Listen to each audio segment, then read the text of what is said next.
Hello दोस्तों, कैसे हैं। हमें उम्मीद है कि आप सभी लोग ठीक होंगे। आज हम आपको disorder of skeletal muscle means कुछ बीमारियां होती हैं जिसके बारे में आपको हम डिसऑर्डर बताएंगे। जैसे हमने आपको पिछली बार में आपको क्या बताया था, टेंडनाइटिस। ऐसे आपका सेकेंड डिजीज का नाम है क्या, carpel tunnel syndrome.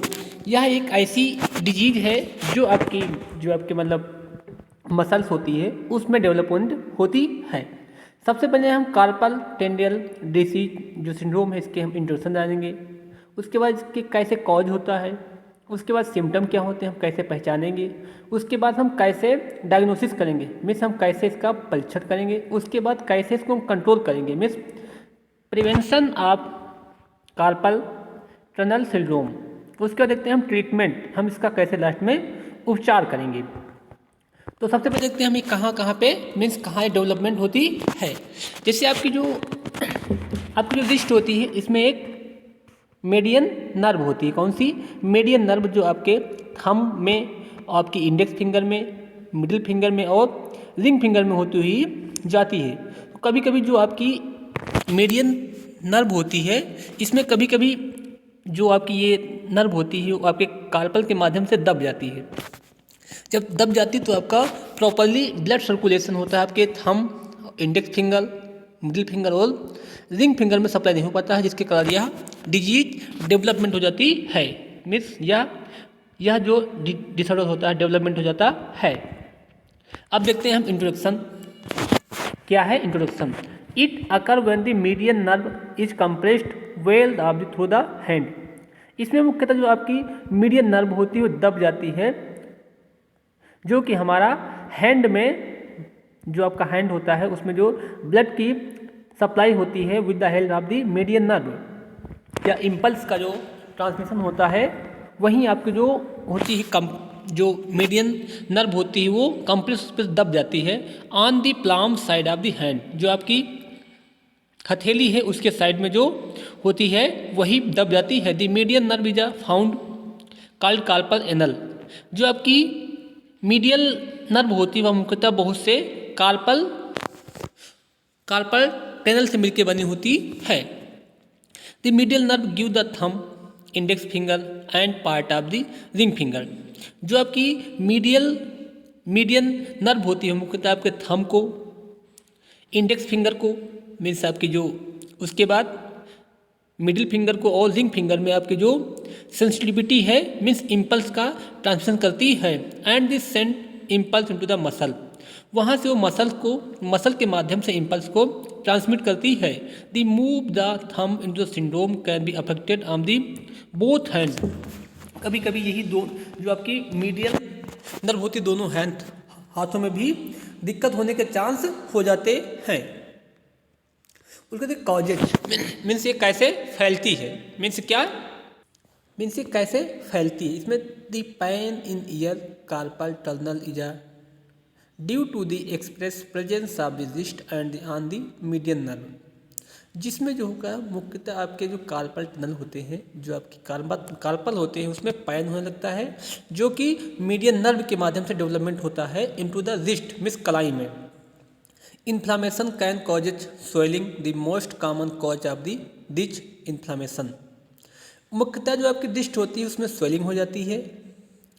This inflammation is underlining of the median condition. जो आपकी मीडियल कंडीशन होती है वहाँ पर आपकी जो नर्व है, जो आपकी मीडियल नर्व होती है उसमें मुख्यतः स्वेलिंग आ जाती है। Wrist and some of the abstract the blood flow. उसी समय जैसे आपकी हैंड में स्वेलिंग आ जाएगी रिस्ट के पास में, वैसे ही आपका जो ब्लड फ्लो हो एब्स्ट्रैक्ट में रुक जाएगा। प्रॉपरली आपके थंब में, इंडेक्स फिंगर में, रिंग फिंगर में और मिडिल फिंगर में ब्लड की सप्लाई नहीं हो पाएगी।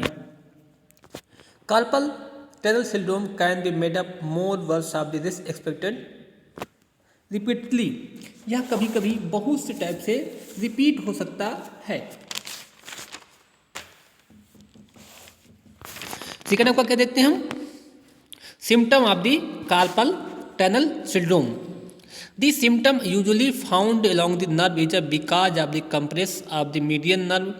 Your hand may fall slip. ये मुख्यतया कैसे डेवलप होती है? अब कभी कभी आप सोते वक्त आपका जो अपना हैंड है अपने जब सिर के नीचे रख लेते हैं सोने के टाइम, तो आपका ब्लड सर्कुलेशन नहीं हो पाता है, तब ये डिजीज होने के चांस रहते हैं। जैसे फील होता वैसे ही अनुभव कराता है। Frequently drop object the syndrome include, यही फ्रिक्वेंटली मतलब कभी कभी drop object of the syndrome, कभी कभी ये ड्रॉप कर देता है। न्यूमेर numbness, tiding and pain your the thumb and first of the figure your hand। इसमें मुख्यतः जो आपकी टाइडिंग में झुंझुनाहट आ जाती है एंड पैन साथ में दर्द होती है, योर थंब अंगूठे में और आपकी तीनों फिंगर में।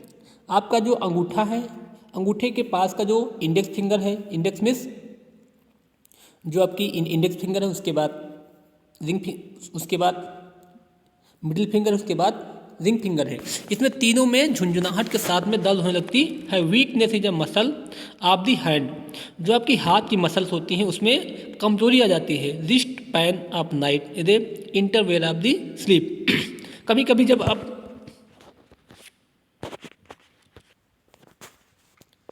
Weakness of muscle wrist pan of the night and interfere of the sleep, जब आप कभी कभी अपने हैंड को अपने मस्तक के नीचे रख करके सो जाते हैं तब आपकी यहाँ पर रिस्ट में दर्द होने लगती है। इसके भी ये कुछ सिम्टम है, जैसे सिम्टम होते हैं वैसे होते हैं। उसके लिए डायग्नोसिस मीन्स हम कैसे इसका परीक्षण करेंगे। Doctor can diagnosis carpel tunnel syndrome, medical history and examine your next time of the perform with of the may be include. जो डॉक्टर होता है मुख्यतः इसका एग्जामिन आपकी जो पिछली हिस्ट्री है या पिछले में आपको पूछ करके आपका वो जान जाता है कि आपका कौन सा कार्पल सिंड्रोम है या कोई दूसरी डिजीज है या फिर दूसरा कोई डिसऑर्डर है। इसमें आपको एक टेस्ट जैसे करता है Tinel sign in this test of the physician to over the medial nerve. इसमें जो आपका फिजिशियन होता है जो आपकी मीडियल नर्व होता है जो कि रिस्ट के पास में होती है उसको प्रेस करता है। Produce the टाइटिंग of the sensation, उसको यदि वहाँ पर झुंझुनाहट का अनुभव होता है इन द फिंगर, उसके हाथों में यदि झुंझुनाहट का अनुभव होता है तब वो जान जाता है कि आपको कार्पल टनल सिंड्रोम रोग है।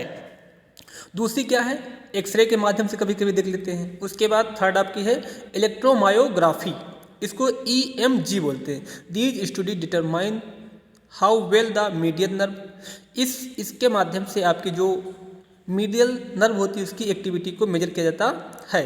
It's self is a working how well of the control the muscle movement, it's self इसी के माध्यम से स्वयं आपकी जो मसल है वो कंट्रोल कर ली जाती है और उसमें क्या गति हो रही है इसके बारे में ये जो होती है EMG जो डायग्नोसिस होती है, इसी के माध्यम से हम कार्पल टनल सिंड्रोम का भी परीक्षण कर सकते हैं। उसका देखते हैं हम प्रिवेंशन मीन्स कैसे हम उसको रोक सकते हैं। Carpal tunnel syndrome can be difficult prevent, जो कार्पल टनल सिंड्रोम होता है इसको रोकना बहुत कठिन काम है। Sitting hand and wrist placement can be help decrease some factor that can be lead of carpal tunnel syndrome. आपको कहीं बैठना हैंड के माध्यम से या फिर रिस्ट को इधर उधर घुमाना can be help decrease the some factor, यदि आप अपने हाथों को या अपनी रिस्ट को बार बार घुमा रहे हैं तब भी आपको इस फैक्टर के होने के चांस कम होते हैं।